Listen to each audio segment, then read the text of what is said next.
Hello, and welcome to Get Booked. This week we're talking. Wait, hold on. Hello, welcome to Get Booked. I am your co-host Mary, and this is Jennifer. What's up, everybody? So we are still soldiering through our science fiction book bingo. What are we talking about this week? Your favorite Star Wars. I'm pretty hyped about this. I'm surprised you have no Star Wars gear on. Oh, I don't actually have Star Wars gear. I'm really picky about what I have. Okay. I know, I'm super picky. Like, my two favorite things are Star Wars and X-Men, and I don't really have a lot. I have, like, an X-Men jacket that I like, because it's really cool. It's like a varsity jacket. I think I've worn it on this before. But, like, Star Wars? No, not really. I have Star Wars sheets. They're pretty cool. Because when you're an adult, you can buy whatever bed sheets you want. You can have ice cream for dinner, too. Kids, your parents are lying. You totally can do that. Alright, so, do you want to go first? Sure. So I have basically just picked all of the Star Wars books from our YA section. And I'm going to be real honest, I like Star Wars. I've watched the movies, all of them at least once, some of them multiple times. I haven't read any of these books, but the really cool thing about these books is that they're all from YA authors who like Star Wars. And they know about Star Wars, and they're excited to write about Star Wars. So that's pretty cool. This one is Justina, Ireland. This is A Test of Courage. This one just came out. It's called Star Wars The High Republic. And it's before the Clone Wars. The Jedi lit the way for the galaxy in the Golden Age known as the High Republic. And there's a girl who is a brand new Jedi Knight and she's really excited. But her first assignment feels a little bit like babysitting.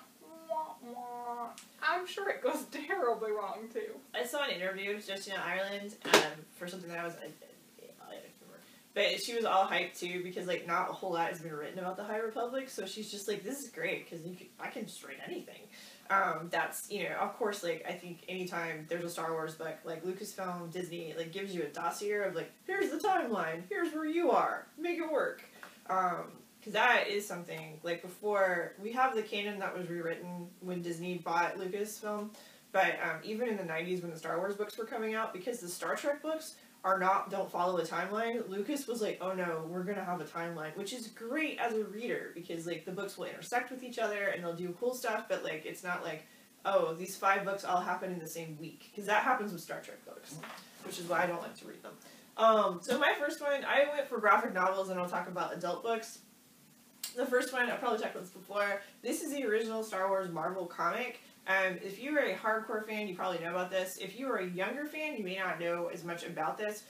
So these comics started coming out after Star Wars A New Hope, but they didn't actually know what direction George Lucas was going to go in. So the storylines go in some crazy different turns on stuff. And Boba Fett is also featured, and doesn't look anything like Boba Fett in the movies because they didn't know what he was going to look like. He was just kind of like rumored, which is pretty funny. Also, Jasper, who's like a 7-foot tall green bunny, who's awesome. He's very snarky. These are pretty great. I love them. The artwork is awesome, and they're super fun space adventure stories. Cool. My next one is from Elizabeth Wein. She did the Codename Verity books. This one is called Cobalt Squadron. Is that going to be sad then? Because Project Verity is very sad. Project Verity. Or Codename. Codename Verity is apparently very sad. I never read that one either. I tried and it just the setup didn't work. Anyways. It's a tearjerker. Yes. So Rose and Paige are sisters, and they are they're escaping from their planet, and they are on their way to join the Resistance. Yes, I loved Rose. Actually, this is kind of fun. I really did like the Rose character, and I wish that she had been a little bit more in the movie. So I'm happy that there's a book with her in it. Yeah. I might take that one home. I was super mad about the last film because it undid so much good storytelling from Last Jedi. So my next one is Princess Leia. So this is a comic. It's one of the more current comics. Well, it's not. It didn't come out last year. It came out like 5 or 6 years ago. So with The Force Awakens, we got a whole new wave of Star Wars comics in Marvel. And this one takes place after Star Wars A New Hope, and Princess Leia is trying to figure out how to basically still be in the Resistance, but also deal with the political side of being the Princess of Alderaan, which is a planet that no longer exists, and there's a bunch of refugees. So where are those Alderaanian refugees going to go? So it's her story of, like, kind of trying to rise to the occasion in a very tough, hard situation. It's really good. Also, like, the art, I think Terry Dodson, the art is pretty good. I like it. Nice. This one is also about Princess Leia. This is from Claudia Gray, and Claudia Gray wrote some vampire novels. Oh, Bloodline. Bloodline was it. So she was very big in the vampire world for a little bit, when vampires were really big in YA. So she wrote this one about Princess Leia. This is the story of how Princess Leia kind of falls into the Resistance and how that goes. Cool. My next comic is by Kieran Gillen. This is a favorite of mine. It's called Darth Vader. This one actually made me find... It made me think of Vader as, like, a more empathetic character. It also made me kind of like episodes 1, 2, and 3, which is a odd thing for me to say as someone who did not really love them the first couple times I've watched them. But it ties the story of, like, who Anakin Skywalker was into who Darth Vader is now. And so it takes place between A New Hope and Empire Strikes Back. And Vader has been tasked by the Emperor to try and find out who is this upstart young rebel pilot that blew up the Death Star. He does, of course, not realize it's his son yet. But he goes on this whole entire mission to find him, but also he's smart enough to realize that maybe he served his usefulness with the Emperor, and maybe he needs to have some backup plans. So it's pretty cool. There's some assassins. It's a great action-packed book, and it also has him reflecting on his past life as Anakin too, which is something that you don't usually see in episodes 4, 5, and 6. What's your next one? My next book is also by Claudia Gray, and it is Star Wars Lost Stars. And this one is, so the Old Republic has fallen, and the Resistance is coming. The Resistance has been... trying to think of the right word, sorry. The Resistance has tried, and they've kind of failed, and it kind of petered out a little bit. But there's still a couple people who are trying to bring back the Resistance, and they're not done fighting, and they're just not going to stop. Cool. My next one is actually a spin-off from the Darth Vader series I just talked about. This is also a Kieran Gillen comic. It's Dr. Aphra. So Dr. Aphra is hired by Darth Vader. She is kind of a Han Solo-esque character that's very morally gray. She also is like an archaeologist, so she goes from place to place, like looking for old stuff to then like fence. And I want to say, because it's been like 4 years since I've read this comic, like he hires her to find like some old Jedi stuff that he needs, or old Sith stuff that of course has been lost to the ages, kind of thing. She also has 2 robots that look a lot like C-3PO and R2-D2, but they're murder bots. And they're great, because they're always trying to kill people, and she's like, no, this is not a kill job, like, no, and they also have very, like, dry senses of humor, so I'm totally here for the sarcasm. And Dr. Aphra is, much like Han Solo, is the type of character that gets herself into tight corners and scrapes, and somehow or another squeezes out of it. Probably makes a deal, probably not a good deal, probably she's going to forfeit on that deal, but it's going to be really funny watching it. So she's also one of the, like, the new characters created for the comics. She's great. Nice. My next one is from Beth Revis, who... Beth Revis, right? The Across the Universe series, which was really big. So this one is Rebel Rising, and it takes place close to Rogue One, I think. Yes. Mm-hmm. Jyn Erso is 8. Her mother is murdered, and her father is taken from her, and she's just trying to kind of figure things out. Wait, this is the person from? Yeah. So this is her backstory. Yeah. Sorry. Hi, I'm new at this. This is her backstory, which is really cool because I really liked her character. Yeah. She was really good. That's the problem with Rogue One. You love everybody, and then they die. I know. I was like, but Yeah. It's real good. I watched it last weekend.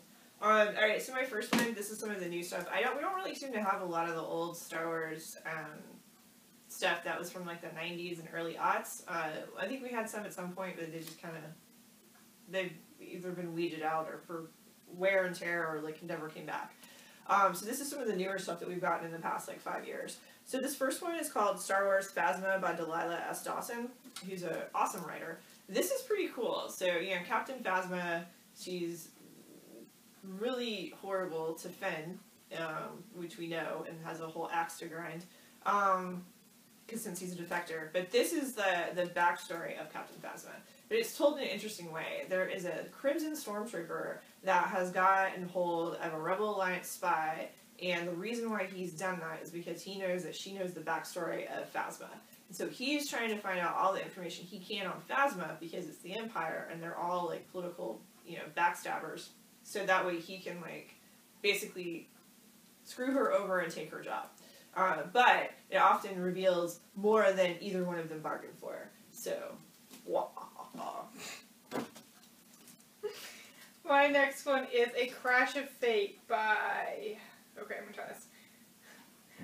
Zoraida Cordova. Mm-hmm. And she wrote... What was it the one? Oh, the Brooklyn Brujas series. Which was about witches, I believe. Yes. It was pretty... They were pretty fun, I heard. So this one takes place at the edge of the galaxy, and Izzy and Jules are childhood best friends. They're on Batu. And then 13 years after she leaves, Izzy comes back, and she has to kind of figure out what's going on. She's been hired to do a job, but of course the job isn't exactly what it says it's supposed to be, and things happen. Ooh. So my next book is also within the new series. So this is, if you watched The Last Jedi, I don't know how you feel about it. Hopefully you like it. So they go to the casino on Canto Bight. So this one is a whole bunch of short stories of things that just take place on Canto Bight, which is pretty cool. Like, it's everything from, like, someone who's just, like, lost everything at the casino to, like, people that live there and, like, all of it. It was really fun. And, like, short stories, there will be some stories you like more than others, and that's okay. Short stories I have a hard time with because I always want them to be books. And I'm always like, no, why did you end? The new Melinda Lowe book is like that. She originally wrote it as a short story for the All Out anthology, and then she was like, oh wait, I can't stop writing this. And so now it's a book. That's fun. Yeah.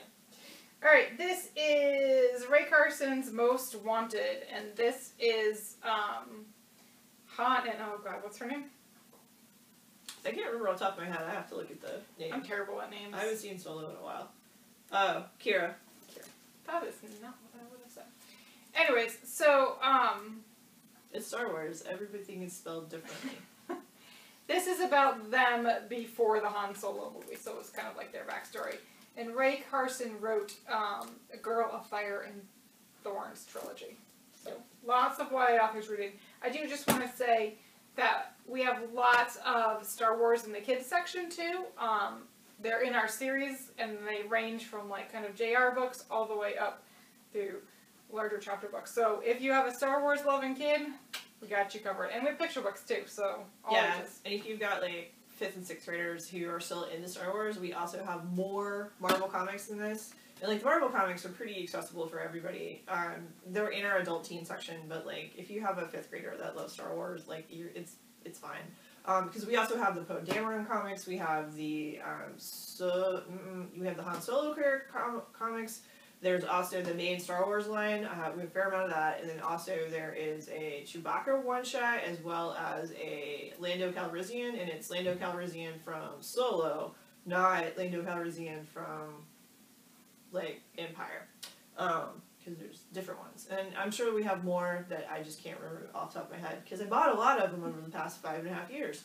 I've also bought a lot of Star Wars. Like these are just some of the Star Wars adult books that we have. Like some of the ones I didn't pull. Like we have Thrawn.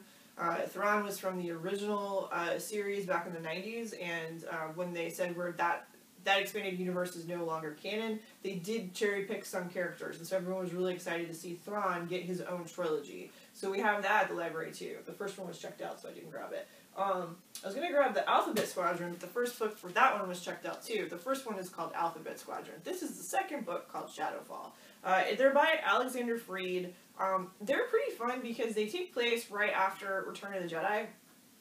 And they're, you know, just because they shot a second Death Star down out of the sky does not mean that the Empire is completely over. I mean, yeah, the Emperor's dead and so is Vader, but there's still, like, a lot of pockets of Empire kind of seeded throughout the galaxy. So with the Alphabet Squadron, it follows a scrappy, ragtag group of rebel fighter pilots that are actually tracking a secret, like, think like Navy SEALs, but, like, they're TIE fighter pilots.